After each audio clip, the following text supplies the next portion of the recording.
Queridos hermanos, bienvenidos a nuestra reunión pública de fin de semana en la que vamos a poder disfrutar de un magnífico banquete que nuestro Padre Jehová nos ha preparado, nuestro magnífico instructor. Y qué mejor manera que comenzar dándole la gloria y alabanza que Jehová se merece con una canción. En esta ocasión será la canción 126 titulada Siempre fuertes, fieles y firmes. Y después nos dirigiremos a Jehová en oración.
Pues hoy podremos disfrutar de una conferencia bíblica que nos animará a tener fe en la palabra de Jehová. De hecho, el título del discurso es ¿qué pruebas demuestran la autenticidad de la Biblia? Y estará a cargo de nuestro hermano Denis García. Pues querido hermano García, tienes toda nuestra atención. La Biblia. ¿Has oído hablar de la Biblia? Creo que si estás escuchando este discurso, posiblemente has oído hablar, y mucho, de la Biblia. Pero si ahora saliéramos a la calle y le preguntáramos a cualquier persona si ha oído hablar de la Biblia, muy probablemente nos dirá que sí. Y es que podemos afirmar que la Biblia es el libro más famoso de la historia de la humanidad. ¿Por qué lo decimos? Pues tenemos diferentes razones. Primero, porque es el libro más impreso. Se estima que en total se han impreso unos 5.000 millones de ejemplares de la Biblia. Muchísimos, ¿verdad? Pero no solamente es el más impreso, sino que también es el libro más traducido, ya que entera o en parte se ha traducido a más de 3.000 idiomas. Así que, sin duda, el libro del que vamos a hablar hoy es un libro único y sin igual. Pero no todo el mundo tiene la misma opinión sobre la Biblia. Hoy día, pues colectivos poderosos se esfuerzan por desacreditar la Biblia. Por ejemplo, la alta crítica, evolucionistas o filósofos afirman que la Biblia no es un libro confiable. De hecho, estas personas afirman que es imposible que la Biblia provenga de Dios, ya que afirman que Dios no existe. Pero es interesante que incluso algunos líderes religiosos que afirman ser cristianos también dicen que la Biblia no es un libro del todo confiable, que muchos relatos de la Biblia son inventados. Entonces, mucha gente, con tantas diversas opiniones, ya no sabe qué creer sobre la Biblia. Bueno, ¿y nosotros, los testigos de Jehová? ¿Qué creemos los testigos de Jehová sobre la Biblia? Pues los testigos de Jehová lo tenemos clarísimo. Afirmamos que la Biblia es la palabra inspirada de Dios y es verdadera y confiable al 100%. Como somos testigos cristianos de Jehová, para nosotros la opinión de Cristo, de Jesús, es muy importante. Bueno, ¿qué opinaba Cristo sobre la Biblia? Pues leamos lo que él mismo dijo en el Evangelio según Juan, capítulo 17, versículo 17. Os animo a buscar Juan, capítulo 17, versículo 17.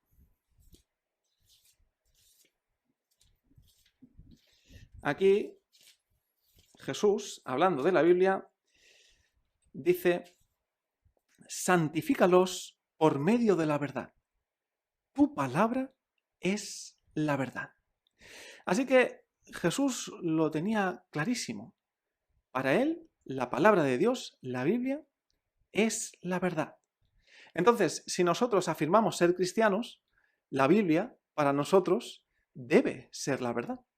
Pero la pregunta es, ¿realmente hay pruebas para confiar en que la Biblia es la verdad?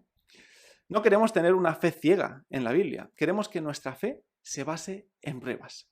¿Tenemos pruebas de la autenticidad de la Biblia?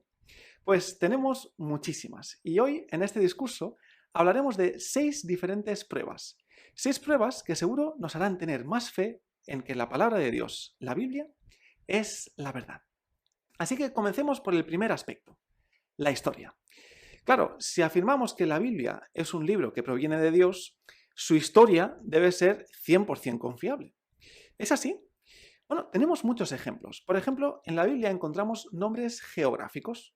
En la Biblia se habla de Jerusalén, de Babilonia, de Roma, del Mar Muerto, de Egipto, incluso se menciona España. Todos estos lugares sabemos que existen o han existido. Hasta algunos lugares la historia no confirmaba que eran reales. Por ejemplo, durante muchos años, muchos historiadores se reían de la Biblia porque en la Biblia habla de la ciudad de Nínive y pensaban que esta ciudad era una ciudad inventada por la Biblia. Hasta que en el año 1847 se encontró la ciudad de Nínive y todo el mundo pudo ver que la Biblia tenía razón. Pero además de nombres geográficos, en la Biblia también encontramos nombres de personajes o gobernantes importantes en la historia. Por ejemplo, en la Biblia se habla del rey Sennacherib, de Ciro o Poncio Pilato. También un personaje que muchos historiadores ponían en duda. Decían que era otro personaje inventado por la Biblia. Hasta que en el año 1961 se encontró una piedra, por casualidad, donde aparecía el nombre de Poncio Pilato. Pero, ¿qué os parece si vemos por nosotros mismos una prueba de la autenticidad histórica de la Biblia? Vamos a leer un relato de los Evangelios en Marcos, capítulo 12, versículos 15 y 16. Marcos, capítulo 12, versículos 15 y 16. Y para ponernos en situación, aquí los fariseos querían poner a prueba a Jesús para ver si tenían que pagar o no tenían que pagar impuestos. Veamos la respuesta de Jesús. Marcos, capítulo 12, versículos 15 y 16. Aquí los fariseos dicen, ¿lo debemos pagar o no lo debemos pagar? Pero él, Jesús, al notar su hipocresía, les contestó, ¿por qué me ponen a prueba? Tráiganme un denario para que lo vea. Así que se lo trajeron, y él les preguntó, ¿de quién es esta imagen y el nombre que está aquí escrito? De César, le respondieron. Pues nos quedamos con este punto. Imaginemos la escena. Jesús coge esta moneda, la enseña, un denario, y ahora todo el mundo lo tiene claro. Es el César. Pero claro, en la historia ha habido muchísimos Césars diferentes. La pregunta es, en ese momento, en el momento en que Jesús estaba predicando, que enseñó esta moneda, ¿cuál era el nombre de César? Pues la Biblia también lo responde. Vamos a ver Lucas, capítulo 3, versículo 1. Lucas, capítulo 3, versículo 1. Y leeremos la primera parte. Queremos saber cuál era el nombre de César en esa época. Lucas 3.1 dice, en el año 15 del reinado de Tiberio César. Aquí lo hemos visto. ¿Cómo se llamaba César? Tiberio. Bueno, ¿qué indica la historia? Pues unos arqueólogos han encontrado un denario, una moneda romana, de la época de cuando Jesús estaba predicando. Bueno, Jesús enseñó a los fariseos una moneda como esta que tengo aquí en la foto.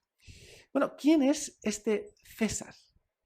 Pues todos los historiadores están de acuerdo en que este es Tiberio César, tal como indica la Biblia. Esta es una prueba pequeña de la autenticidad histórica de la Biblia. De hecho, hay muchísimas más. Solamente en el Museo Británico de Londres hay más de 12 visitas guiadas que se pueden hacer con la Biblia en la mano. Sin duda, la Biblia es exacta en cuanto a historia. Hablemos ahora del segundo aspecto para confiar en la Biblia, la ciencia.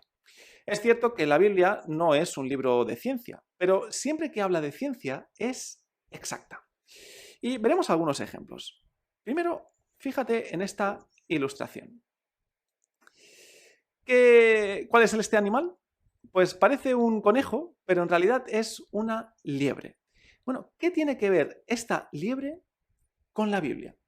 Pues vamos a leer lo que dice Levítico, capítulo 11, versículo 6. Levítico, capítulo 11,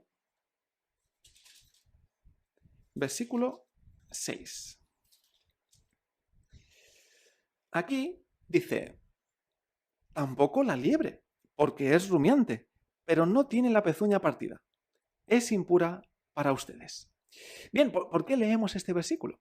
Bueno, en la ley mosaica habían ciertos animales que eran impuros, no se podía comer su carne. Y esto era debido a que con los sistemas de limpieza que tenían en la época, pues comer la carne de estos animales podía facilitar el contraer ciertas enfermedades. Pero nos fijamos en un aspecto de la ley. Aquí dice que la liebre es rumiante. Bueno, ¿qué es esto de rumiante? El término científico de un animal que rumía, que es rumiante, es aquel que tiene su estómago dividido en partes. Entonces, cuando estos animales comen, el alimento va de una parte del estómago a otra y finalmente este alimento sube hacia la boca, donde el animal muerde y luego lo vuelve a ingerir. Por ejemplo, la vaca o el camello son animales rumiantes, hacen este proceso digestivo. Así que siempre en este proceso el alimento pasa 2 veces por todo el sistema digestivo. Muy bien, pero hay un problema. Y es que la liebre no tiene el estómago dividido en partes. Así que durante muchos años los científicos se han reído de la Biblia, diciendo que la Biblia dice que la liebre es rumiante, pero ellos afirmaban que no era rumiante. Bueno, ¿es la Biblia inexacta en este punto? Claro que no. En el año 1986, hace algo más de 30 años, la obra científica Fauna profundizó un poco más en los lepóridos, que es la familia de mamíferos donde están pues, los conejos y las liebres. Y descubrieron que es verdad que la liebre no tiene el estómago dividido en partes, como otros animales rumiantes. Pero es cierto que la liebre vuelve a ingerir el alimento que ya ha digerido. Entonces, el alimento siempre pasa 2 veces por todo el sistema digestivo. Solo esta familia de animales tiene este sistema digestivo. Y esta obra científica afirma, no está totalmente claro cuál es la fisiología de esta inusual manera de digerir, pero parece claro que se trata de aprovechar mejor los alimentos mediante un doble proceso que se parece a la rumia. Entonces, desde ese año se puede afirmar que la liebre es un animal que rumía, que es rumiante. Pero podemos pensar un poco. Los mejores científicos descubren hace unos 30 años que la liebre es rumiante. Pero Moisés, que escribió Levítico hace más de 3500 años, ¿cómo sabía Moisés que la liebre era rumiante? Pues porque Jehová, el creador de la liebre, se lo dijo y él tiene claro qué animales son rumiantes. Pero ya que estamos en Levítico, veamos otra prueba interesante. Vamos a leer ahora Levítico capítulo 12, versículo 3. Levítico, capítulo 12, versículo 3. Aquí dice, al 8º día se circuncidará el prepucio del niño. Bueno, ¿por qué leemos este versículo ahora? Bueno, uno de los requisitos de la ley mosaica es que se debía circuncidar a todos los niños. Y se ha visto que, sobre todo en aquella época, pues al hacer esta circuncisión, pues también se podían evitar contraer ciertas enfermedades. Pero la cuestión es, cuándo se debía circuncidar? Pues aquí en el versículo dice el octavo día. No podía ser el sexto, ni el séptimo, ni el noveno y el décimo. Tenía que ser el día 8 de la vida de un niño. Y esto parece que era importante, ya que si el día octavo coincidía con un día sabático, ese trabajo era el único que se podía hacer en día sabático, porque tenía que ser el octavo día.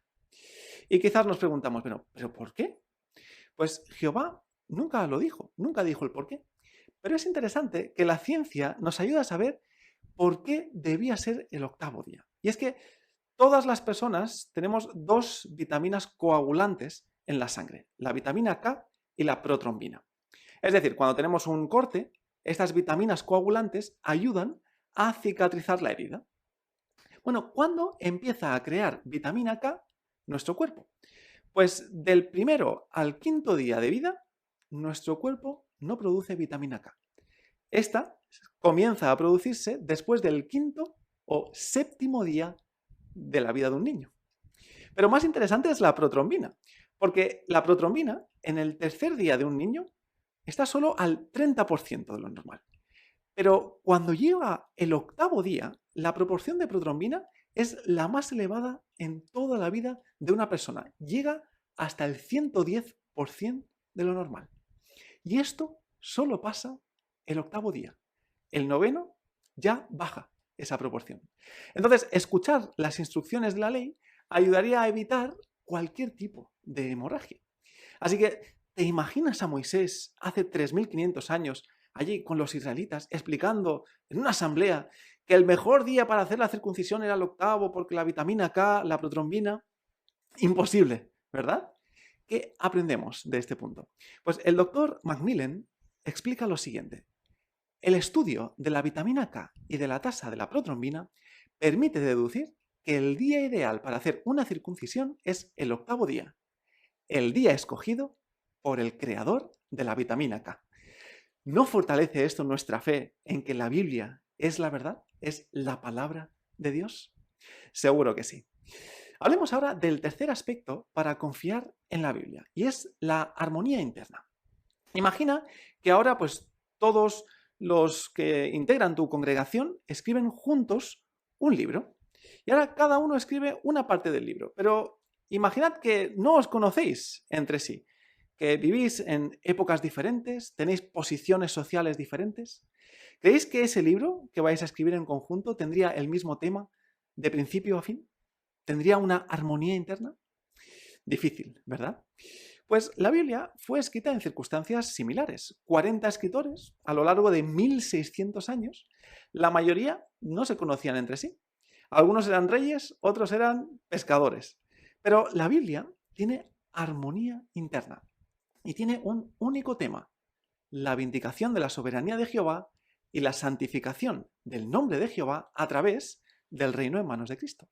Y ese tema nunca cambia. Pero hay algunos que dicen que la Biblia tiene contradicciones. ¿Es verdad esto? De hecho, cuando estudiamos bien la Biblia, nos damos cuenta que incluso en pequeños detalles tiene armonía interna. Vamos a ver un ejemplo interesante. Acompáñenme al Evangelio de Juan, capítulo 6, versículo 5. Juan, capítulo 6, versículo 5. Aquí dice: cuando Jesús levantó la vista y vio que una gran multitud venía hacia él, le preguntó a Felipe: ¿dónde compraremos pan para que esta gente coma? Leemos hasta aquí. Imaginemos la situación, ¿no? Una gran multitud, tienen hambre, y ahora Jesús pregunta, ¿no? Bueno, ¿dónde podremos comprar pan para que coma esta gente? Pero ¿nos hemos fijado a quién le pregunta Jesús? Aquí en el versículo dice que le preguntó a Felipe. Bueno, ¿y por qué Jesús le preguntó a Felipe? Habían muchos discípulos, pero él buscó a Felipe y le hizo esta pregunta. Pues si leemos solamente el relato de Juan, no sabemos por qué Jesús le preguntó a Felipe. Pero ahora vamos a ver el mismo relato, pero no escrito por Juan, sino por Lucas. Vamos a leer Lucas, capítulo 9, versículos 10 y 13. Lucas, capítulo 9, leeremos el mismo relato. Lucas 9, Y leeremos primero el versículo 10 y luego el 13. Lucas 9:10 dice: cuando los apóstoles regresaron, le contaron a Jesús todo lo que había hecho. Entonces él se lo llevó aparte en dirección a una ciudad llamada Betsaida. Y ahora leemos el 13, dice: pero él, Jesús, les dijo: denles de comer ustedes. Nos hemos fijado en el versículo 13, dice: Jesús les dijo. No sabemos a quién, a qué discípulo le habló, ¿no? Pero es cierto que Lucas dice un detalle que Juan no dice, y es dónde estaban en ese momento. Hemos visto en el versículo 10 que estaban en una ciudad llamada Betsaida. Bueno, ¿por qué este detalle es importante? Porque en Juan 1:44 se dice de un discípulo de Jesús que provenía de Betsaida, que había crecido en Betsaida. ¿Sabéis quién era? Felipe. Por eso Jesús le preguntó a Felipe dónde podían comprar pan, porque Felipe era de Betsaida y en ese momento estaban en Betsaida. Claro, está claro que el objetivo de Lucas y de Juan no era coincidir en este punto. Simplemente uno dio unos detalles, pues que Jesús habló con Felipe, y el otro dio otros detalles, que en ese momento estaban en Betsaida. Pero cuando vemos que esos detalles pequeños encajan, esto nos ayuda a confiar más en la Biblia y ver que no hay contradicciones. Incluso en pequeños detalles hay armonía interna. Hablemos ahora del cuarto aspecto, la franqueza de los escritores. Bien, los registros históricos normalmente duran mucho tiempo. Por eso muchas naciones antiguas no ponían por escrito en estos registros sus errores. Por ejemplo, si ganaban una guerra, lo ponían bien claro en todas partes. Pero si la perdían, no decían nada. Al contrario, los escritores de la Biblia reconocieron sus errores y pecados. Por ejemplo, Moisés escribió que tanto él como Aarón defraudaron a Jehová con sus acciones. ¿Y has pensado alguna vez quién escribió el libro de Jonás? Jonás escribió el libro de Jonás. Y Jonás podría haber escrito en su libro que fue a Nínive y que hizo la voluntad de Dios con valor. Y sería verdad. Pero él reconoció que al principio tenía miedo, que intentó escapar. Bueno, ¿qué aprendemos de esta franqueza de los escritores? Primero, que podemos confiar en que estos relatos son verdaderos, ya que si no, no lo dirían. Y segundo, que al final el mensaje en realidad proviene de Dios para nuestra instrucción. Pues este es el cuarto aspecto, la franqueza de los escritores. Hablemos ahora del quinto aspecto para confiar en la Biblia, los principios justos y las normas morales que encontramos en la Biblia. Está claro que los principios que encontramos en la Biblia nos guían en la vida. Esta enseñanza práctica es inigualable y puede cambiar la vida de las personas. Podemos afirmar que es el único libro que realmente nos lleva a la verdadera felicidad. Pero hay quienes dicen que en el mundo hay muchas culturas y muy diferentes. Y entonces afirman que algunos principios bíblicos solo son para Occidente, pero que estos principios, estas normas, no aplican al mundo oriental o árabe. Bueno, ¿realmente es así? Está claro que no. De hecho, hablemos de una cultura muy antigua, la cultura china. Dicen que tiene 4.000 años de historia. ¿Realmente serán de provecho los principios bíblicos para una cultura que parece tan distante como la China?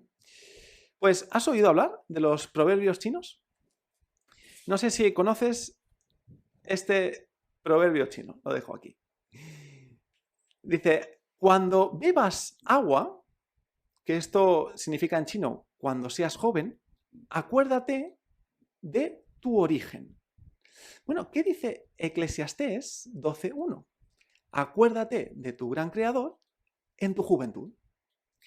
O fijaros en este, quizás este os suena más.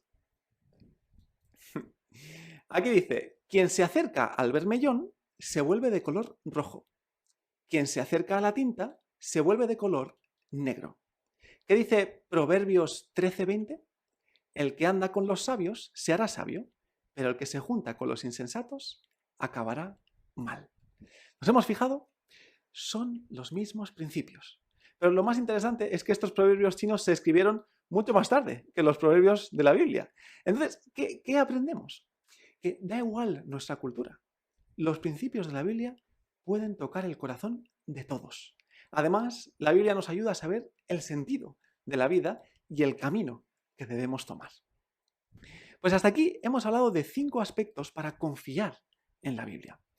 Pero hay uno último, el sexto, y este podemos decir que sin duda es la prueba con más fuerza: las profecías. En la Biblia encontramos muchas profecías. Algunas de ellas ya se han cumplido, otras se están cumpliendo ahora mismo y otras se cumplirán en el futuro. Algunas de las profecías más destacadas son las que hablan en cuanto al Mesías. Y es que todas las profecías sobre el Mesías se cumplieron en Jesús. Algunas de estas profecías Jesús no podía controlar que se cumplieran. Por ejemplo, dónde nacería, cuándo vendría, cómo lo tratarían los demás. ¿Qué te parece si vemos 2 profecías en cuanto al Mesías y si se cumplieron o no en el caso de Jesús? Pues vamos a ver estas 2 profecías en el libro de Salmo. Salmos 69, 21. Primera profecía, Salmo 69, 21. Aquí dice: más bien, por alimento me dieron veneno, y para calmar mi sed me dieron a beber vinagre. Primera profecía sobre el Mesías. Leamos otra, el Salmo 22, 18. Salmo 22, 18. Aquí dice: se reparten mis prendas de vestir, y por mi ropa echan suertes. Bien, ¿se cumplieron estas 2 profecías sobre el Mesías? Pues veamos ahora sí el cumplimiento en Mateo, capítulo 27, versículos 34 y 35. Mateo 27, versículos 34 y 35. Aquí dice: le dieron a Jesús vino mezclado con hiel, pero cuando lo probó, él se negó a beberlo. Después de clavarlo al madero, echaron suertes para repartirse su ropa. Las 2 profecías se cumplieron. Y es interesante porque el versículo dice que Jesús en ese momento ya estaba clavado en el palo. Así que Jesús no podía hacer nada para que se cumplieran las profecías. Pero se cumplieron. Y esto fortalece muchísimo nuestra fe. Además de las profecías sobre el Mesías, en la Biblia encontramos un sinfín de profecías más. Y ver cómo se cumplen estas profecías nos fortalece mucho. Por ejemplo, en la Biblia se habla de la caída de Babilonia, de la reconstrucción de Jerusalén y del templo, de cómo sería la gente en los últimos días y qué eventos tendrían lugar en estos últimos días. Profecías que vemos ahora, su cumplimiento. O también se habla de la sucesión de potencias mundiales. En cuanto a este último tema, veamos juntos una profecía que seguro fortalecerá mucho nuestra fe. Era el año 1942, la Segunda Guerra Mundial ya había comenzado, y del 18 al 20 de septiembre de aquel año, los testigos de Jehová tuvieron una asamblea especial. Unas 130.000 personas asistieron. Y el hermano Nor, presidente en aquel momento de la sociedad, hizo el discurso público: la paz durará para siempre. Y fue en este discurso donde se explicó la profecía de Apocalipsis 17. Y se identificó que la bestia salvaje que habla Apocalipsis 17 era la sociedad de naciones. Pero, ¿qué te parece si leemos la profecía y vemos qué podemos sacar de provecho? Leamos juntos la profecía que se leyó en aquel discurso, en Apocalipsis 17, 8. Apocalipsis 17, 8. Aquí dice: la bestia salvaje que hemos dicho que se identificó como la sociedad de naciones, la bestia salvaje que viste era, pero ya no es, y aún así está a punto de subir del abismo, y se encamina a la destrucción. Los habitantes de la tierra, aquellos que desde la fundación del mundo no han tenido sus nombres escritos en el rollo de la vida, se asombrarán cuando vean que la bestia salvaje era, pero ya no es, y aún así estará presente. Bueno, ¿qué significa esta profecía? Aquí dice que la bestia era, estaba, ahora no es, pero que estará presente en el futuro. Bueno, ¿qué significa que la bestia era? El 10 de enero de 1920 surgió una nueva organización, la Sociedad de Naciones. 63 países se juntaron con un único objetivo: la paz y la seguridad. Pero dice el versículo que la bestia ya no es. Y es que en el año 1939 comenzó la Segunda Guerra Mundial. Entonces, la Sociedad de Naciones no alcanzó su objetivo de paz. Y fue en el año 1942 cuando esta organización desapareció. Ya no es. Y fue este mismo año cuando Jehová, mediante su espíritu, nos ayudó a entender esta profecía. El hermano Nor, en aquella asamblea, el año 1942, dijo claramente que la bestia ahora ya no es.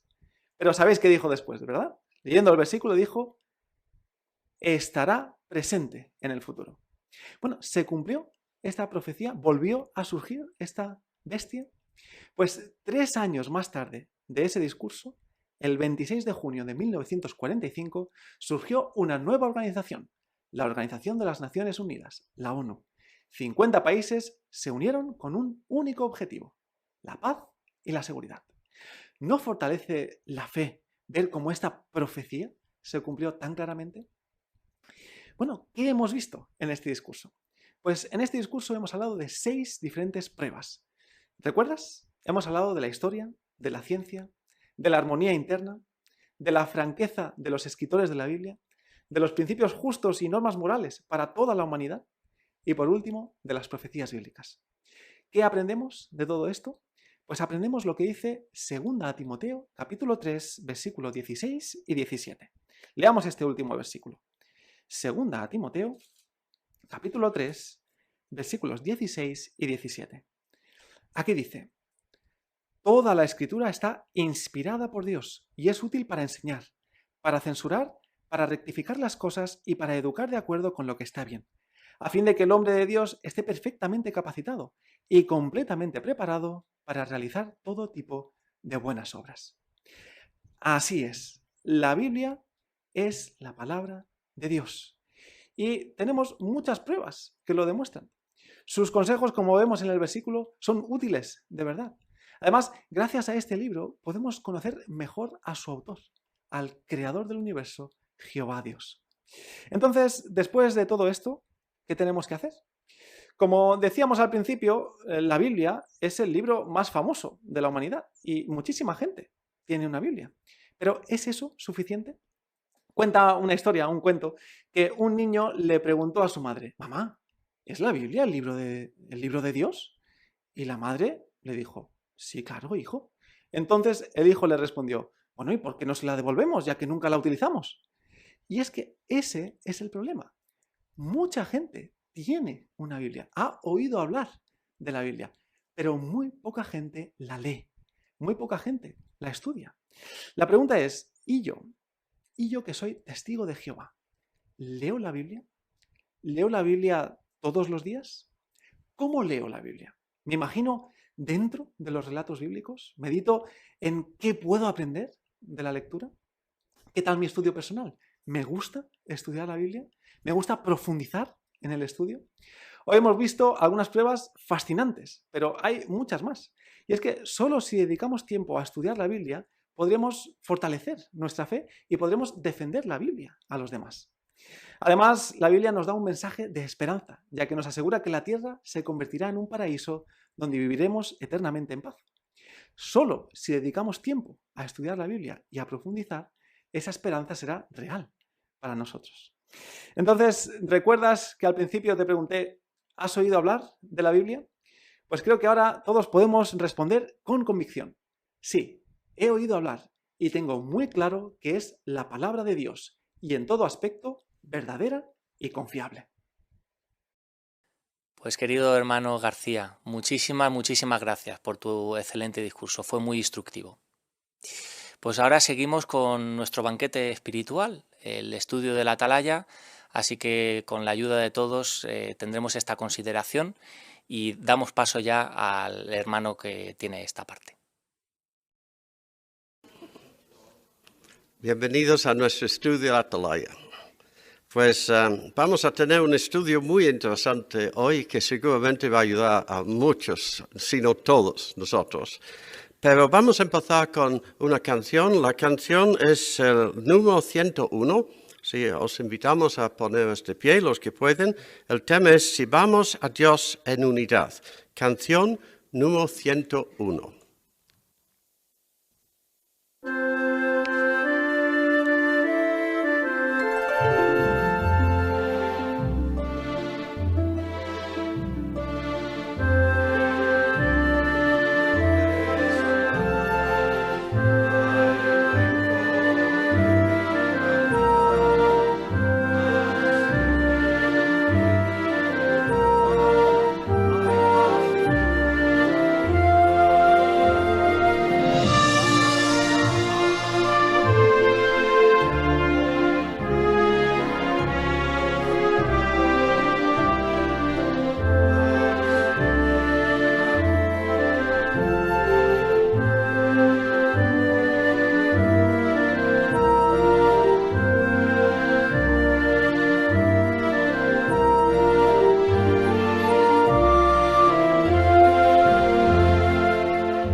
Pues el tema de nuestro estudio de la Atalaya hoy es fomentemos la paz y no las competencias.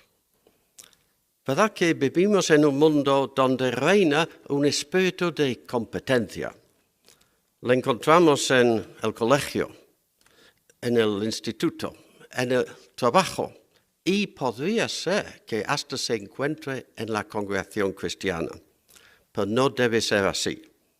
Este espíritu competitivo nos puede hacer mucho daño a nosotros y los que nos rodean. No fomenta en absoluto este espíritu de competencia la unidad y la paz. Y Jehová quiere que la paz y la armonía reina en su pueblo, como hemos cantado. Este artículo nos ayuda a comprender por qué debemos luchar contra este espíritu de competencia y cómo podemos promover la paz. Tenemos el texto clave para nuestro estudio, que está en Gálatas 5, versículo 26, donde dice, no nos volvamos egocéntricos, fomentando competencias entre unos y otros y envidiándonos unos a otros. El lector para nuestro estudio de hoy es el hermano Alejandro Matei, así que vamos a empezar pidiendo que nos lea el primer párrafo. En este mundo, muchas personas están dispuestas a hacer lo que sea con tal de parecer mejores que los demás. Por ejemplo, un hombre de negocios tal vez recurra a tácticas despiadadas para ponerse por encima de sus rivales. Puede que un deportista lesione a propósito a un jugador contrario a fin de ganar. O tal vez un estudiante que está compitiendo por una plaza en una universidad importante haga trampas en los exámenes de admisión. Los cristianos sabemos que todo esto está mal, pues forma parte de las obras de la carne. Pero puede ser que algunos siervos de Jehová estén fomentando competencias en la congregación sin ni siquiera darse cuenta. Es importante responder a esta pregunta, porque esto puede afectar la unidad de nuestra hermandad. Muchas gracias, Alejandro. Pues la pregunta del primer párrafo, ¿a qué puede llevar el espíritu competitivo? Hermano José García.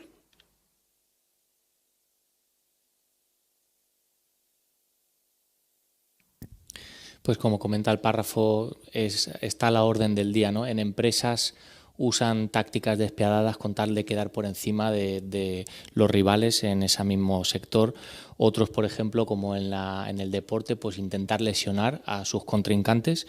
Incluso en la universidad, pues hacer trampas para quedar por encima, para parecer más inteligentes que otros, ¿no? Exacto.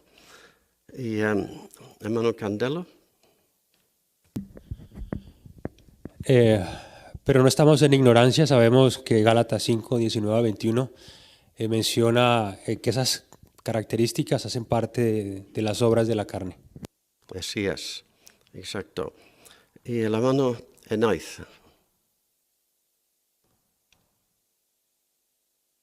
Un artículo de la Atalaya bajo la pregunta ¿cómo llegó a ser una fuerza dominante en la sociedad humana el espíritu competitivo?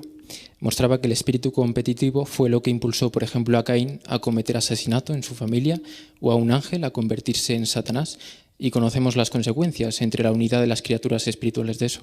Por eso es importante la pregunta, ¿puede ser que algunos siervos de Jehová estén fomentando competencias en la curación sin siquiera darse cuenta? Muchas gracias, excelente. Pues vamos a pasar a la lectura del párrafo 2. En este artículo hablaremos de qué defectos nos pueden llevar a querer parecer mejores que nuestros hermanos. También analizaremos los ejemplos de varios siervos fieles de tiempos bíblicos que no se dejaron llevar por este espíritu. Pero primero debemos hacernos un autoexamen. Veamos cómo. Muchas gracias. La pregunta, ¿qué veremos en este artículo? Sí, hermano Benjamín García. Veremos qué puede hacernos el que pues podamos querer manifestar esta actitud, ¿no?, de ser mejores que nuestros hermanos, pero también veremos ejemplos de siervos fieles que nos ayudarán a evitar esta mala tendencia. Excelente. ¿Y el hermano Pintado? Y el hecho de que analicemos esos ejemplos ya nos da a entender desde el principio que es posible, ¿no?, el que luchemos en contra de ese espíritu que reina en este mundo, y que en primer lugar lo importante es que cada uno se analice haciéndose un autoexamen. Efectivamente, gracias. Pues pasamos a la primera sección. Hagámonos un autoexamen. Vamos a escuchar la lectura del párrafo 3. Es buena idea analizarnos cada cierto tiempo. Podemos preguntarnos, ¿necesito compararme con otros para así sentirme bien conmigo mismo? ¿Qué me impulsa a trabajar en la congregación? ¿Es un deseo de ser mejor que los demás o al menos mejor que cierto hermano o hermana? ¿O es sencillamente mi deseo de darle lo mejor a Jehová? ¿Por qué es importante responder a estas preguntas? Veamos lo que dice la Biblia. Muchas gracias. ¿Qué preguntas debemos hacernos? Las preguntas, hermano García, David García. Pues la primera pregunta es si necesitamos compararnos con otros para sentirnos mejor con nosotros mismos. Y la segunda es, ¿qué nos impulsa a trabajar en la congregación? ¿Es el ser mejor que los demás o que cierto hermano, o es el dar lo mejor a Jehová? ¿Verdad? Interesantes preguntas, sí. Gracias. Hermano Marroquín. Y difícilmente va a decir uno, bueno, o puede que sí, a la primera diga, sí, justo, aquí estoy yo, ¿verdad? Pero tiene que ser un examen profundo, porque a veces quizás lo hagamos sin darnos cuenta. Y también, como decía al principio del párrafo, cada cierto tiempo. No es algo que seamos inmunes si una vez tal vez no tenemos este problema. El mundo que nos rodea lo fomenta, entonces constantemente hay que estar analizándose. ¿Verdad que sí? ¿Alguna pregunta más que queréis señalar?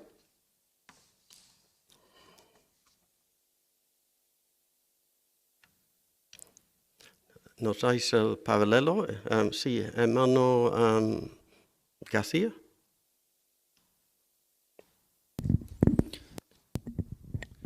Sí, me ha gustado una de las preguntas. Dice, ¿o es sencillamente mi deseo de darle lo mejor a Jehová? Ahí se contrarresta cuál es la real motivación de hacer las cosas, ¿no? ¿Compararse y quedar por encima de los demás o de verdad darle a Jehová lo mejor?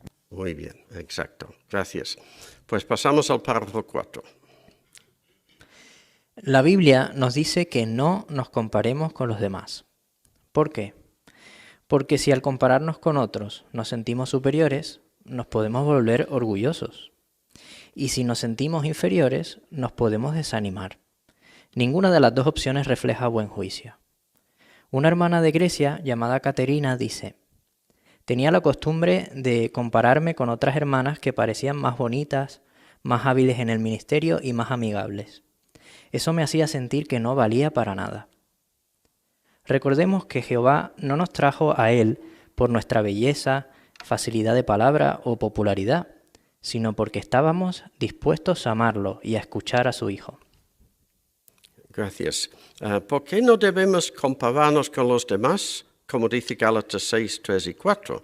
De modo que tal vez un voluntario nos lea este texto. Hermano Ruiza.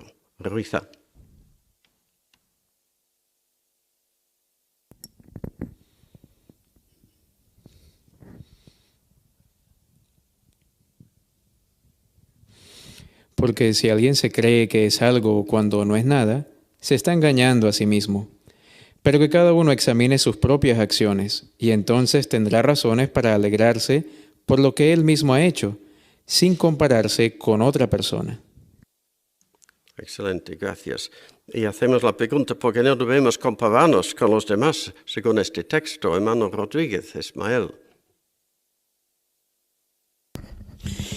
Sí, no debemos compararnos porque si nos comparamos tenemos un problema, que tratamos de ser mejor que otros. Y también otro problema que puede ser también es que nos consideremos inferiores y eso puede hacer también que nos desanimemos. Y entonces lo ideal es, como dice Romanos 12:3, tener buen juicio. Excelente comentario, gracias. Hermano García, Benjamín García. Por eso, como es tan peligroso, tanto sentirnos superiores como inferiores, por lo que esto puede generar, es muy apropiado el recordatorio que tenemos en primera carta a los Corintios, que también viene en el párrafo, ¿no? El recordar que Jehová no nos ha atraído por nada especial que tengamos, sino simplemente porque estamos dispuestos a amarlo y a escuchar a su Hijo. Excelente. ¿Podemos comentar sobre esta experiencia de Caterina? Sí, el hermano Gauli.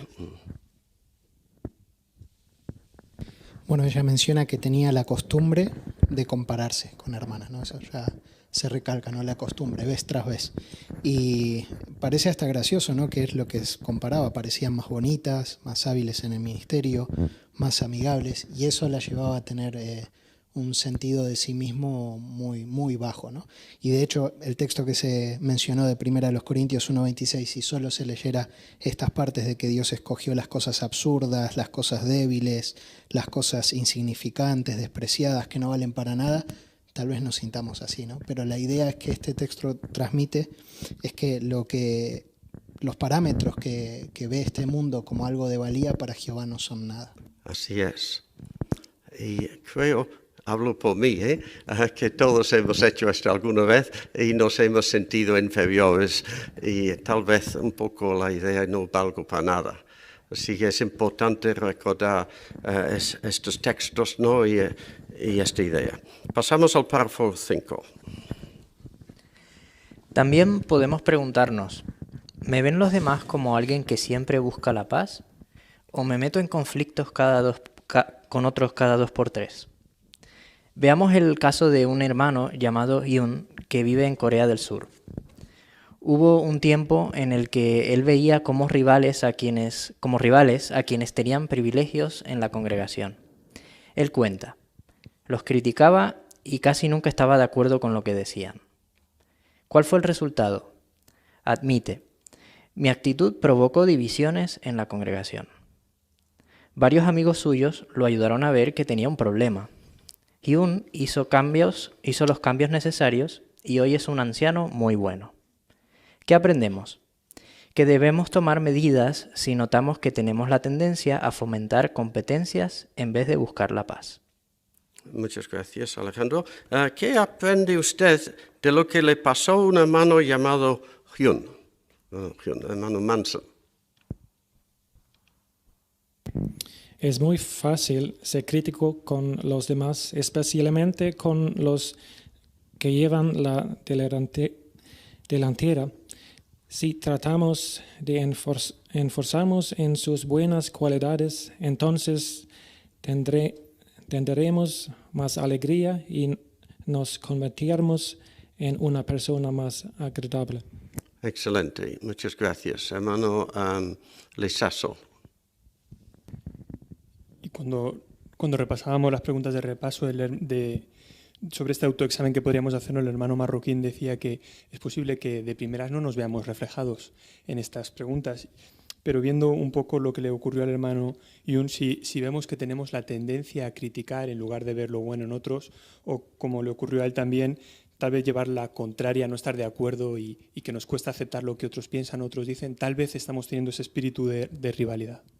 Así es, exacto. Hermano Giacomi.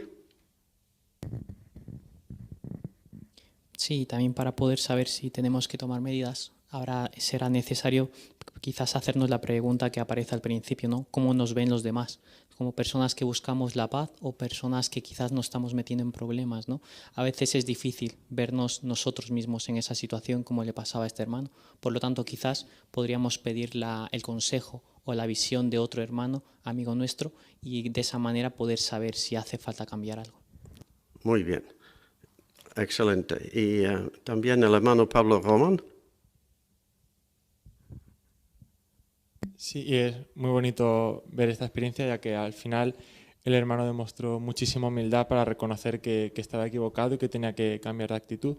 Y como dice, tras hacer los cambios necesarios, llegó a ser un anciano muy bueno. Por eso es tan importante, como dice esta sección y ya se ha comentado, que nos sigamos autoexaminando y verlo como oportunidades que tenemos para seguir mejorando nuestra personalidad y ser más útiles a Jehová. Muy bien. Así hemos visto la importancia de este autoexamen. Ahora pasamos a otro subtema. No seamos egocéntricos ni envidiosos. Pasamos al párrafo 6. Gracias, Alejandro. ¿Qué defectos pueden llevarnos a manifestar un espíritu de competencia? Uno es el egocentrismo. La persona egocéntrica es orgullosa y egoísta. Otro defecto es la envidia. El envidioso no solo desea lo que otra persona tiene, sino que también desea que esa persona no lo tenga. Así pues, tenerle envidia a alguien implica odiarlo. Sin duda, queremos huir de estos defectos como si fueran la peste. Gracias. Vamos a hacer la lectura de Gálatas 5:26. Tenemos un voluntario, hermano Delgado. No nos volvamos egocéntricos, fomentando competencias entre unos y otros, e envidiándonos unos a otros. Gracias. Y pasamos a la pregunta. Según Gálatas 5:26, ¿qué defectos pueden llevarnos a manifestar un espíritu de competencia? Sí, hermano Michelena.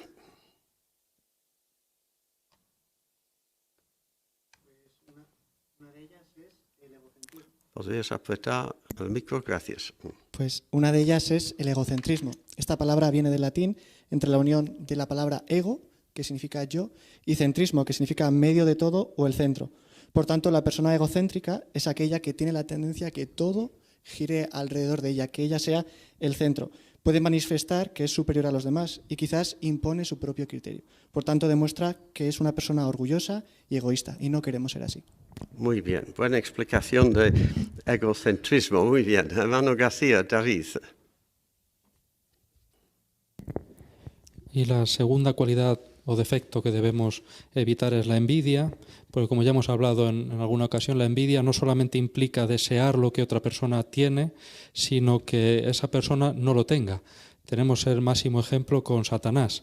Él no solamente quiere la adoración que le pertenece a Jehová, sino que le basta con que la gente no adore a Jehová, ¿no? Entonces, queremos, como dice el final del párrafo, huir de estos defectos como si fuera de la peste. Excelente. Hermano Rodríguez, Ismael. Sí, a mí me ha llamado la atención lo que menciona el párrafo, que es la envidia es asunto serio. Es muy serio porque dice que es como si tenemos envidia a alguien, es como si lo odiáramos. Así es que tenemos que tener mucho cuidado con la envidia. Exacto, muy bien. Gracias. ¿Y hermano García?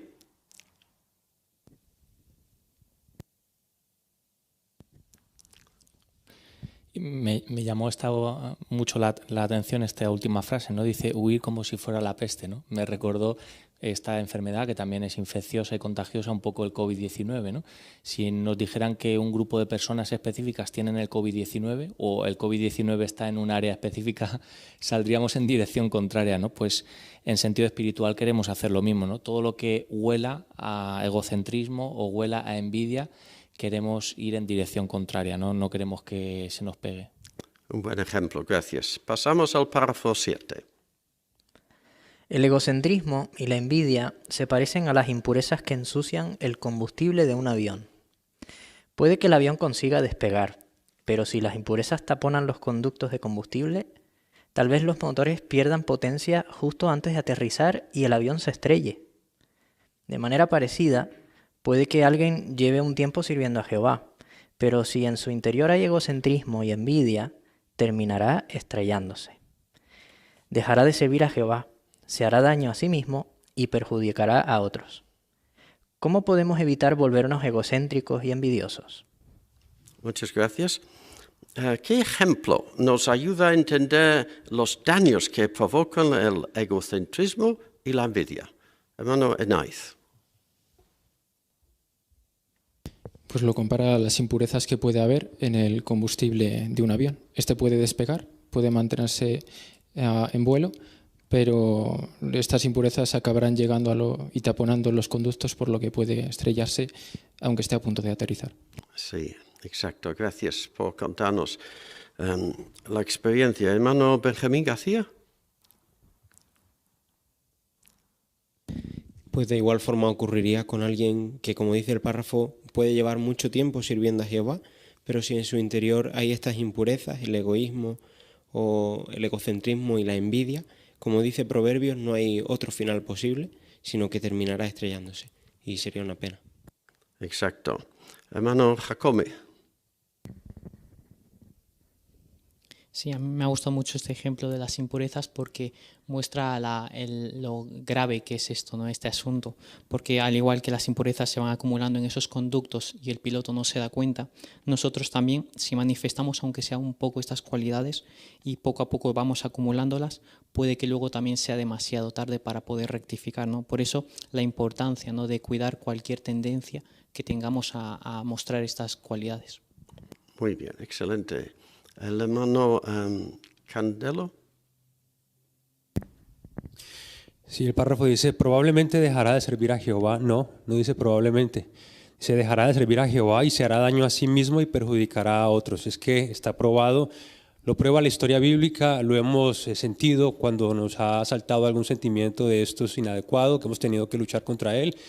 Y también hemos visto cómo algunos han dejado la verdad y han tenido que padecer, ¿no?, el hecho de haber descuidado este llamado de atención. Entonces, ahí está la conclusión. Es inevitable, si no prestamos atención a eso, las consecuencias van a ser nefastas. Perfecto, gracias. Pasamos al párrafo 8. Podemos luchar contra el egocentrismo si seguimos el consejo que el apóstol Pablo les dio a los filipenses. No hagan nada motivados por un espíritu conflictivo o egocéntrico, sino que humildemente piensen que los demás son superiores a ustedes. Si pensamos que los demás son superiores, no competiremos con quienes tienen más talentos o habilidades que nosotros, sino que nos alegraremos por ellos. Esto es especialmente cierto si están usando sus habilidades para la alabanza de Jehová. Por su parte, si los hermanos que tienen talentos también siguen el consejo de Pablo, se concentrarán en las buenas cualidades que ven en nosotros. El resultado será que todos fomentaremos la paz y la unidad en la congregación. Muchas gracias. ¿Cómo podemos luchar contra el egocentrismo? ¿Cómo luchar? El hermano Ariza. Bueno, sí, Filipenses dice que no hagamos nada motivados por un espíritu egocéntrico. No dice que no hagamos nada para no llamar la atención, sino que no hagamos nada motivados por ese espíritu. En vez de eso, pues queremos centrarnos en lo bueno que están haciendo los hermanos, sobre todo si lo hacen por Jehová. Y aquí en Betel, pues todo lo que hacemos es para Jehová. Entonces es un buen lugar para manifestar este espíritu de unidad. Es así, ¿verdad? Sí. Muy bien. El hermano Marroquín. Cuando los niños, jugábamos fútbol tal vez y nos tocaba escoger a quién estaba en nuestro equipo, ¿a quién escogíamos? A los mejores, porque queríamos ganar, aunque nosotros, al menos yo hablo por mí, no fuéramos la gran cosa. Entonces lo mismo, nos alegra tener gente mejor que nosotros. ¿Qué mejor si estamos en el equipo sirviendo a Jehová? Eso tiene que ser un motivo de alegría, no de sentirnos mal porque contemos con las mejores personas alrededor nuestro. Muy bien, gracias por el ejemplo. Hermano Román, Pablo Román.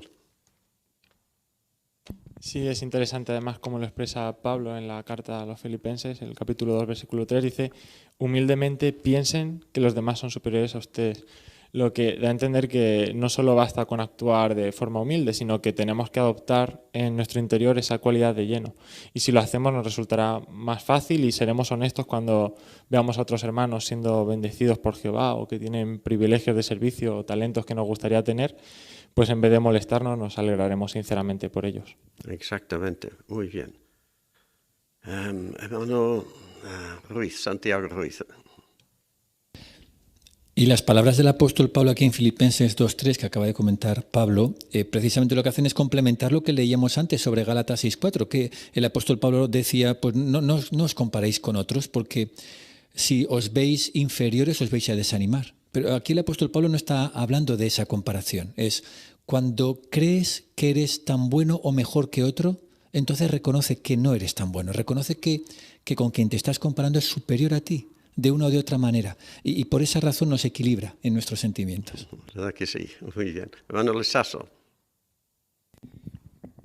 Y vemos que este principio de ver a los demás superiores es muy poderoso y fomenta la unidad y la paz en la congregación, que es lo más importante, porque si vemos a otros superiores nos alegraremos por sus talentos, pero aquellos que son hermanos más hábiles y más talentosos tal vez que nosotros, también verán lo bueno en nosotros y no nos harán sentir inferiores. Muy bien, buen detalle. ¿Y el hermano Enaiz? Y como comentaban los hermanos, esto crea una buena convivencia y bienestar, porque cuando observamos sus buenas cualidades, sus habilidades, sus virtudes, y que además lo utilizan para servir a Jehová y a los hermanos de la congregación, eso nos crea gozo y nos hace sentir bien. Así que eso fomenta en las congregaciones la unidad. Muy bien, gracias. Y esta es la meta, ¿verdad? Así que pasamos ahora a otra idea importante en el párrafo 9. ¿Qué nos ayudará a controlar la tendencia a la envidia? Ser modestos, es decir, reconocer que tenemos limitaciones. Si somos modestos, no intentaremos demostrar que tenemos más talento y habilidad que el resto de la gente. Más bien, buscaremos maneras de aprender de quienes hacen ciertas cosas mejor que nosotros. Por ejemplo, si un hermano de la congregación presenta discursos públicos excelentes, podemos preguntarle cómo los prepara. Si una hermana cocina muy bien, podemos pedirle algunos consejitos para mejorar. Y si un joven no tiene mucha facilidad para hacer amigos, tal vez le pueda pedir sugerencias a alguien que sí la tenga. Todo esto nos ayudará a evitar la envidia y a mejorar nuestras propias habilidades. Muchas gracias.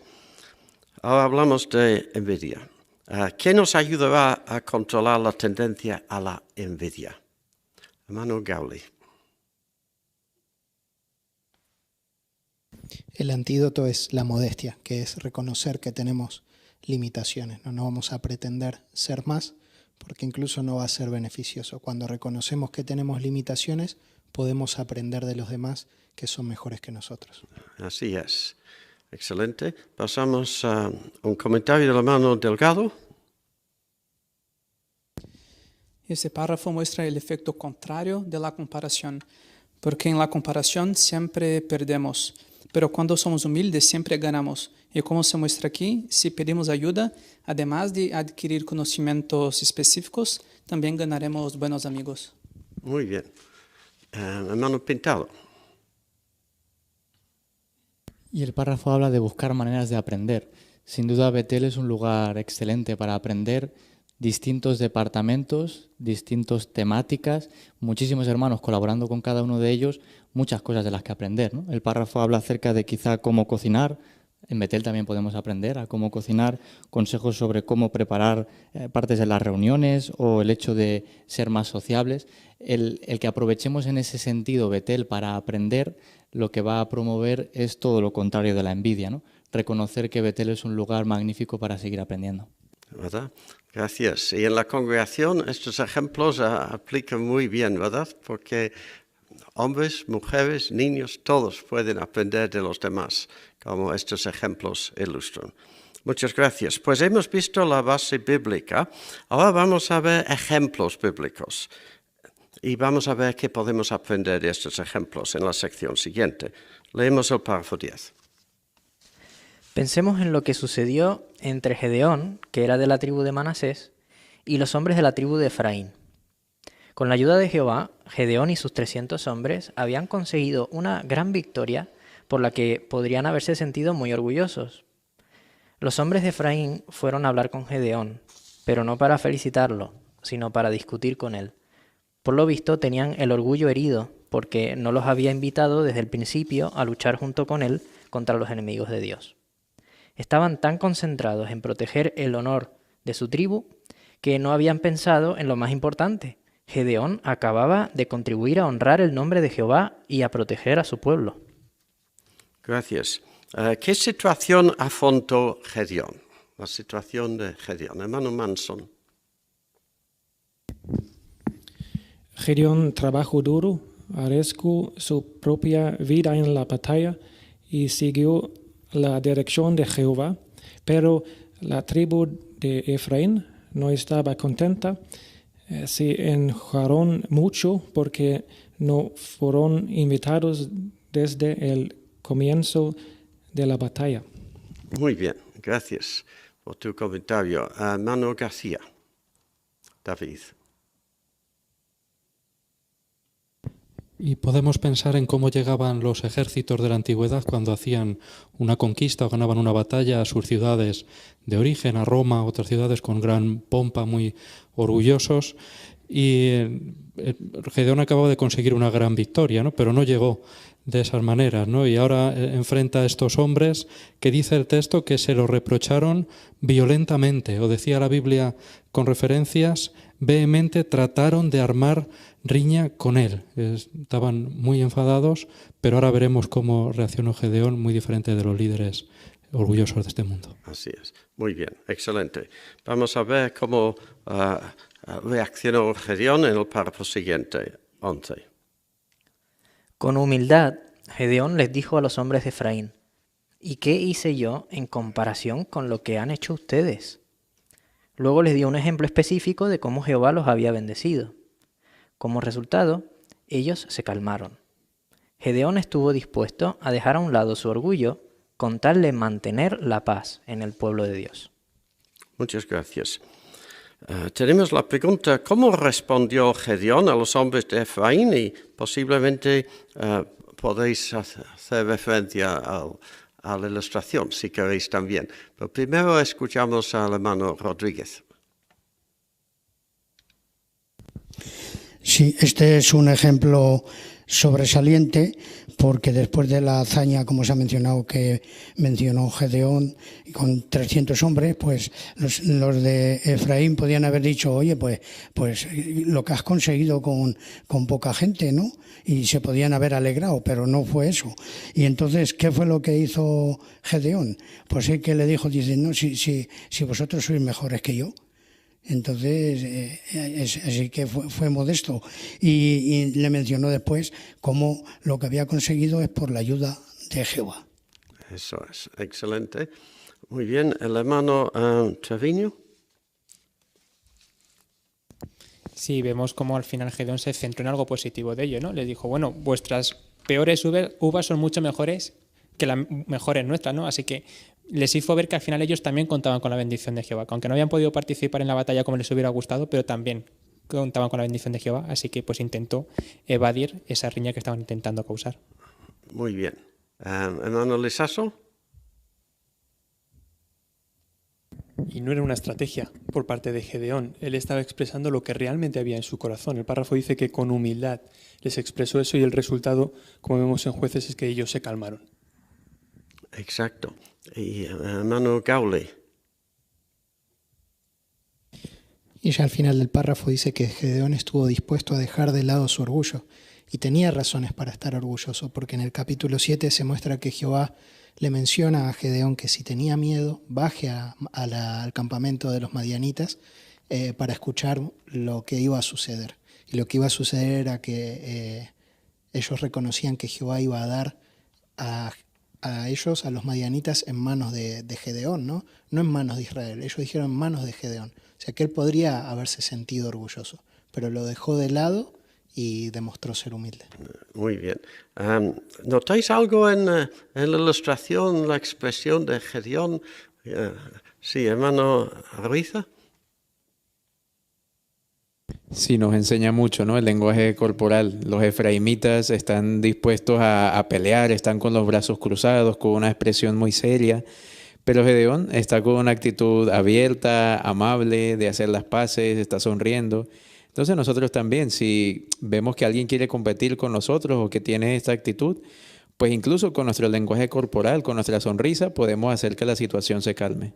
Excelente, muy bien.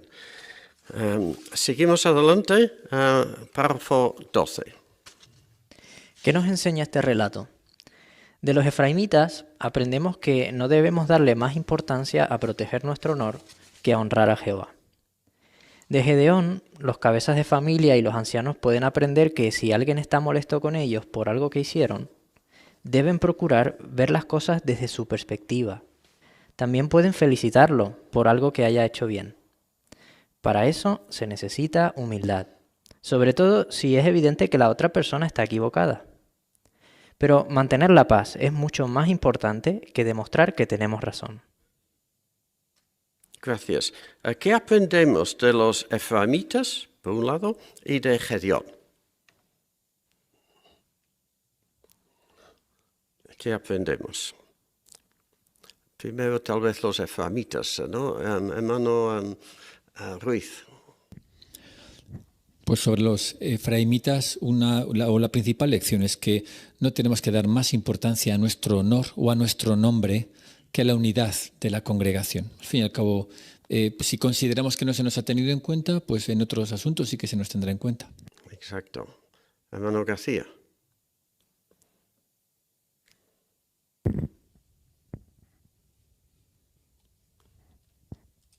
David García, perdón, debería haberlo dicho.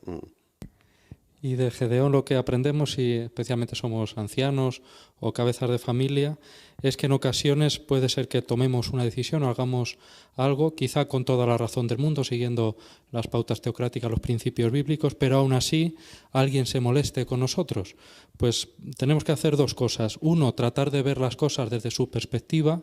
Quizá él no tiene todos los hechos o desconoce algún punto. Y luego también dice el párrafo, felicitarlo por algo que haya hecho bien. Eso es lo que hizo Gedeón, y si somos humildes podremos hacer eso y mantener la paz. Sí, exacto, muy bien. Hermano Pintado. Y se destaca que el hecho de felicitar a alguien cuando nos está reprochando algo sin tener la información, el párrafo dice, es muy difícil. Sin duda que lo es, ¿no? Y más si pensamos que tenemos la razón. Pero si conseguimos hacer eso, sin duda lo que demuestra es que somos personas humildes y que no estamos anteponiendo quién tiene la razón, sino a que exista esa paz entre nosotros. Excelente, sí. El hermano Román. Sí, y a pesar de que los efraimitas realmente no tenían ningún derecho a reclamar nada a Gedeón, pero él no perdió tiempo en defender sus derechos o su punto de vista, ni siquiera demostrarles que estaban equivocados, sino que él entendía que era mucho más importante la paz que sus propios derechos. Así que si lo hacemos, pues también alegraremos el corazón de Jehová. Perfecto. Sí, desde luego, Gedeón evitó competencias y fomentó la paz. Pasamos a otro ejemplo. Párrafo 13. Veamos también el ejemplo de Ana. Ella estaba casada con un levita llamado Elcaná, que la quería mucho. Pero Elcaná tenía otra esposa, que se llamaba Peniná. Él quería a Ana más que a Peniná. Sin embargo, Peniná tenía hijos, pero Ana no tenía ninguno. Peniná siempre se burlaba de ella para hacerla sentir mal, hasta el punto de que Ana acababa llorando y no comía nada. Aún así, la Biblia no indica que Ana de alguna manera intentara vengarse de Peniná. Más bien le abrió su corazón a Jehová y confió en que él la ayudaría. No sabemos si Peniná cambió de actitud. Lo que sí sabemos es que Ana recuperó y mantuvo la paz interior, pues la Biblia dice que la tristeza desapareció de su cara. Gracias. ¿Qué problema tenía Ana y qué hizo? Y si queréis incluir algún comentario en cuanto a la ilustración también, que está relacionado con este párrafo. Problema que tenía Ana y lo que hizo. Hermano Benjamín García. Bueno, pues el problema de Ana era un problema muy serio, porque estaba en su propia familia, tenía que convivir con ese problema a diario, y era que Penina, la otra esposa de su esposo, pues siempre se burlaba de ella con la intención de hacerla sentir mal. Y esto a Ana le causaba mucha angustia, hasta el punto de que, como dice la Biblia, perdía el apetito y solo hacía llorar. Pues ella, en vez de vengarse, le abrió su corazón a Jehová y puso su confianza en su ayuda. Excelente, gracias. Hermano Treviño. Sí, y no es una situación que durará por poco tiempo. La Biblia dice que año tras año se burlaba de ella. Así que vemos que Ana tuvo que aguantar mucho, pero en ninguna ocasión permitió que ese rencor o ese miedo pues se dejara llevar por él, ¿no? Sino que confió en que Jehová en algún momento pues solucionara ese problema. Exacto, muy bien. Pasamos al párrafo 14. ¿Qué aprendemos del ejemplo de Ana? Si alguien intenta competir con nosotros de alguna manera, recordemos que nosotros podemos controlar cómo reaccionaremos. No tenemos por qué dejarnos provocar. En vez de pagar mal por mal, procuremos hacer las paces. Aun si la otra persona no cambia, nosotros mantendremos la paz interior. Muchas gracias. ¿Qué aprendemos del ejemplo de Ana? Hay una lección muy importante aquí que queremos destacar. Hermano Marroquín. Que aunque no tiene por qué ser fácil ni solucionarse rápido, pero no debemos perder el control, no debemos dejarnos provocar, no debemos dejarnos amargar, aunque hagan amargas acusaciones contra nosotros, pero que no nos amarguen en realidad. Tratemos no podemos controlar lo que la otra persona haga, pero con la ayuda de Jehová podemos controlar nuestra reacción. Muy bien. ¿Podemos explicar la base bíblica para esta manera de reaccionar que ejemplificó Ana? Hermano Ariza. Sí, allí en Romanos 12:20 dice que si hacemos lo que se comentaba ahora, pues amontonaremos brasas ardientes sobre la cabeza de la persona. Y sabemos que esto no significa que queramos quemar a la otra persona, sino más bien, Pablo estaba usando un ejemplo de que así es como se refina el metal, con brasas ardientes.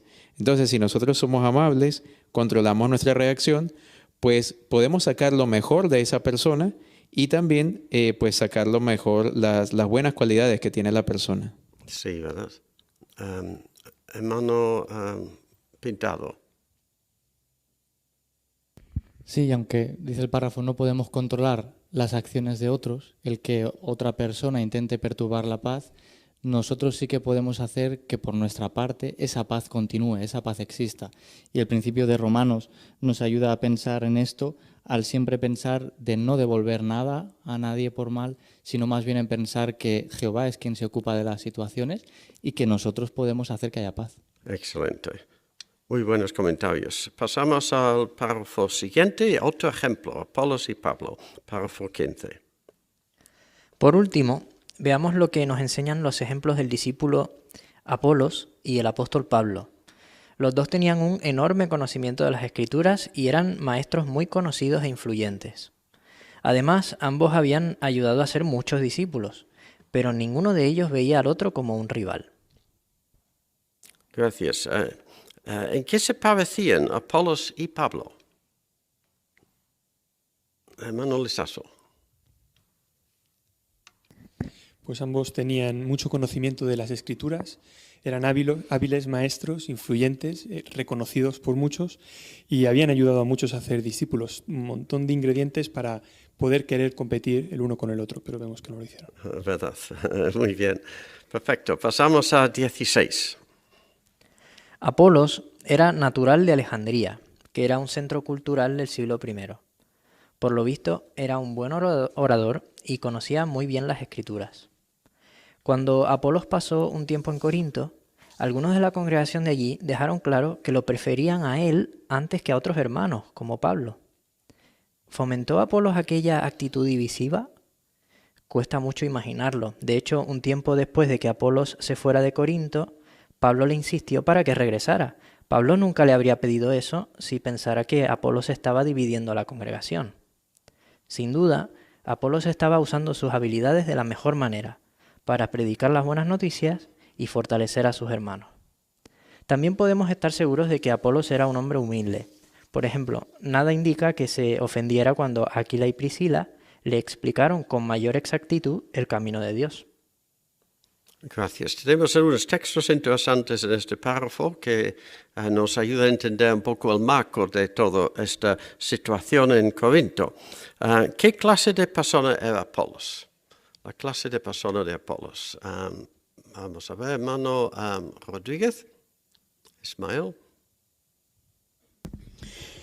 Pues sí, como hemos leído, tenía conocimiento de las Escrituras y entonces había trabajado mano a mano con Pablo, pero se ve que tenía pues ciertas habilidades.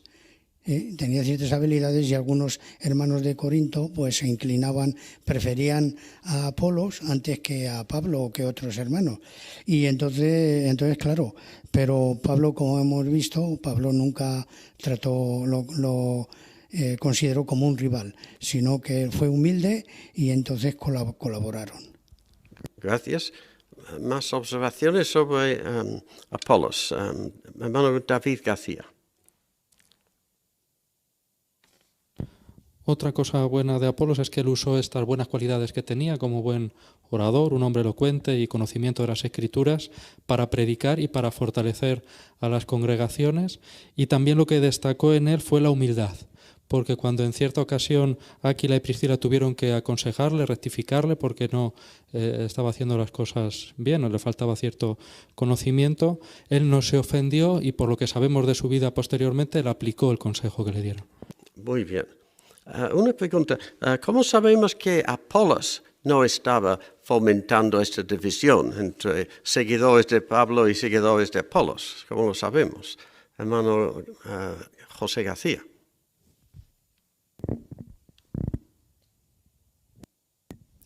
Bueno, en 1 Corintios 16:12 el propio apóstol Pablo dice que pues le insiste, ¿no?, para que Apolos vaya a visitar a los hermanos.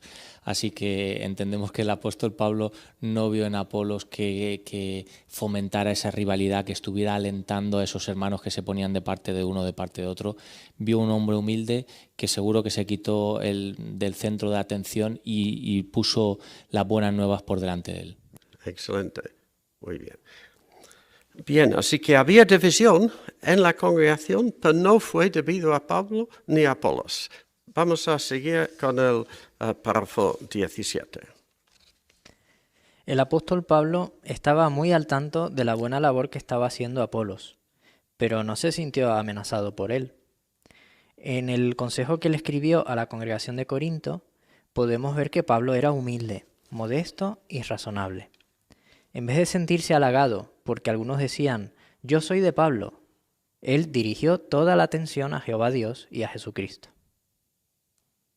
Gracias. ¿Qué hizo Pablo para fomentar la paz? Hermano Manson. Valoraba mucho el trabajo de Apolo. No hubo en vida ni competencia, sino que vio todo el bien que estaba haciendo por Jehová. Es cierto, muy bien. Hermano Delgado.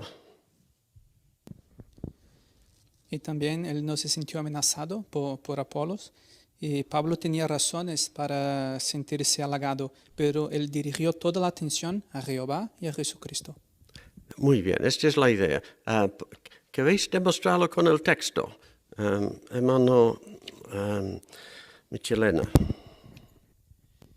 Sí, esto lo notamos en 1 Corintios 3:5, donde él simplemente menciona que son ministros mediante los cuales ustedes se hicieron creyentes. Desvió la atención hacia Jehová. Jehová lo estaba utilizando tanto a Pablo como a Apolos para hacerlos creyentes. Exacto, muy bien. Todo un ejemplo, ¿verdad, hermano Arriza? Sí, también menciona este texto la ilustración de yo planté y Apolo regó. Entonces, Pablo estaba enseñando que el crecimiento no depende de ningún ser humano, sino de Jehová. Nosotros simplemente somos colaboradores de Jehová, pero Jehová bendice el crecimiento si nosotros actuamos sin egoísmo y sin competencias. Así es, sí. ¿Y hermano Román? Sí, además aprendemos una bonita lección, que es que si alguna vez recibimos encomio por algo que hayamos hecho o por alguna habilidad, pues si reconocemos humildemente que gracias a Jehová, pues también nos ayudará a permanecer humildes y dar toda la honra al que realmente lo merece, que es Jehová. Así es, excelente. Pasamos al párrafo 18. ¿Qué aprendemos de los ejemplos de Apolos y Pablo? Que todo el duro trabajo que hacemos por Jehová y todo el éxito que tal vez tengamos al ayudar a otras personas a llegar al bautismo, solo es posible gracias a la bendición de Jehová. Otra lección que aprendemos es que cuantas más responsabilidades tengamos en la congregación, más podemos hacer para fomentar la paz y la unidad.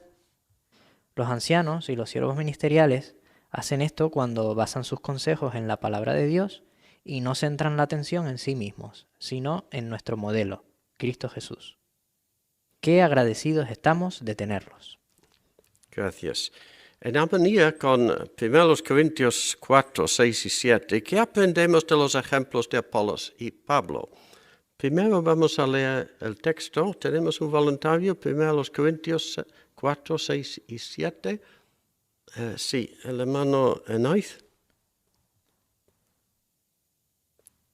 Hermanos, he dicho estas cosas usándome a mí y a Apolos como ejemplos para su beneficio, para que aprendan de nosotros esta regla, no vayan más allá de las cosas que están escritas. Así no se llenarán de orgullo y no se pondrán a favor de uno y en contra de otro, pues ¿quién hace que tú seas diferente a los demás? En realidad, ¿qué tienes tú que no hayas recibido? Entonces, si lo recibiste, ¿por qué vas presumiendo como si no lo hubieras recibido? Muchas gracias.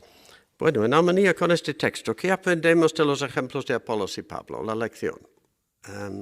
Hermano García, David.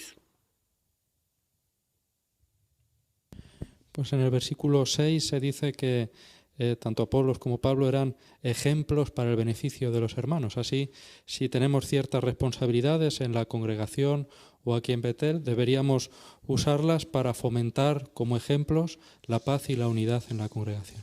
Exacto. ¿Algún comentario sobre la ilustración relacionado con este párrafo? Aparte de, veo algún comentario más, también tenemos. Se nota algo relacionado con este párrafo en la ilustración, ¿verdad? Hermano Marroquín.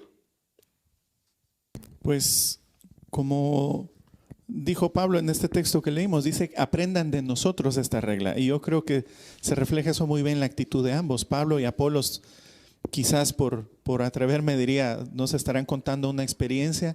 ¿Recuerdas aquel que yo le prediqué y después tú lo encontraste? Podría ser, ¿verdad? Y alguno le diga gracias a Jehová, y etcétera. Y por eso es tan importante sacarse uno del cuadro, sacarse uno de la ecuación.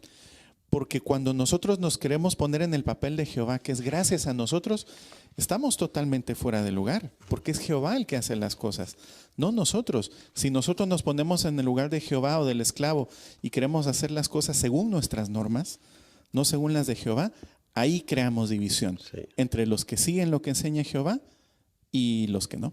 Exacto. Muchas gracias. Pues pasamos al párrafo 19. Dios nos ha dado a todos talentos o habilidades que podemos usar para servirnos unos a otros. Tal vez sintamos que lo que aportamos no es mucho, pero las pequeñas cosas que hacemos para fomentar la unidad son como las pequeñas puntadas de hilo que mantienen unidas las piezas de una prenda de vestir. Así pues, esforcémonos por borrar de nuestro interior cualquier rastro de espíritu competitivo y hagamos todo lo posible por fomentar la paz y la unidad en la congregación. Muchas gracias. Ha sido excelente tu lectura. Gracias, Alejandro. Pues la pregunta final, ¿qué puede hacer cada uno de nosotros? Hermano Jacome. Como dice Efesios, tenemos que hacer todo lo posible por mantener la unidad, ¿no? Y entre eso podríamos esforzarnos por borrar cualquier rastro, ¿no?, de espíritu competitivo que sintamos tener y también esforzarnos, ¿no?, por ser proactivos, ¿no?, hacer pequeñas cosas que hemos visto a lo largo del artículo para fomentar esa unidad, porque como bien muestra aquí el ejemplo, ¿no?, son como esas pequeñas puntadas de hilo que mantienen unidas las prendas de vestir. Muy bien. Tenemos este recuadro. No fomentemos competencias. Vemos como todos estamos implicados. ¿Algún comentario basado en este recuadro? Empezamos con el hermano Benjamín García. El recuadro empieza diciendo sin darnos cuenta. Y es que es cierto, porque cuando lo leemos, un simple comentario de que nos guste cierto hermano como discursa o algún anciano que nos parezca que tiene cualidades muy encomiables, puede convertirse fácilmente en una comparación. Y no querríamos nunca que esto pasara. Cada uno tiene sus virtudes y, como hemos visto, siempre es gracias a Jehová. Yo he metido la pata en esto, o sea, recordando detalles. A veces hacemos comentarios sin pensar, ¿verdad? Comparando un anciano con otro, un viajante con otro. Sí. ¿Algún comentario más? Hermano Pintado. Y el recuadro habla sobre que este efecto lo podría tener sobre este hermano tan bueno, que hace algo tan bueno. porque de nuevo, ¿no? Sin darnos cuenta, esos comentarios podrían alimentar quizá ese espíritu competitivo que quizá el hermano nunca, jamás lo pensó, ¿no? Por eso, sin darnos cuenta, debemos de tener cuidado de no hacer esos comentarios. Exacto. ¿Y el hermano marroquín? Dice comentarios inapropiados, porque tampoco está mal, por supuesto, que uno diga qué bonito el discurso de tal o cual hermano, pero especialmente si decimos que recordamos lo que decía en la Biblia, lo que decía en la publicación. Pero si tal vez pensamos, como dijo el hermano fulanito, o si le dijéramos a alguien, mira, de todos los que comentaron, el que más me gusta siempre eres tú, pues quizás ya el comentario que tratamos que era positivo se convierte en inapropiado. O sea, hay un equilibrio que se puede alcanzar. Sí, ¿verdad? La meta final, basado en Efesios 4:3, la meta que todos tenemos en base de lo que hemos estudiado, está en el párrafo 19. Sí, hermano Gauli. Hacer todo lo posible por mantener la paz y la unidad en la congregación. Exacto, muy bien. Pues tenemos 3 preguntas de repaso. ¿Cómo contestaríamos a estas preguntas? ¿Por qué debemos hacernos un autoexamen? ¿Por qué? Hermano Ruiz. Pues hemos visto que debido a la influencia de, primero, nuestra imperfección, también de aquello que nos rodea, tendemos a compararnos con otros. Y hemos visto también que por esa razón, cada cierto tiempo tenemos que hacernos un autoanálisis con la idea de analizar nuestros sentimientos y nuestros motivos. ¿Por qué hacemos lo que hacemos?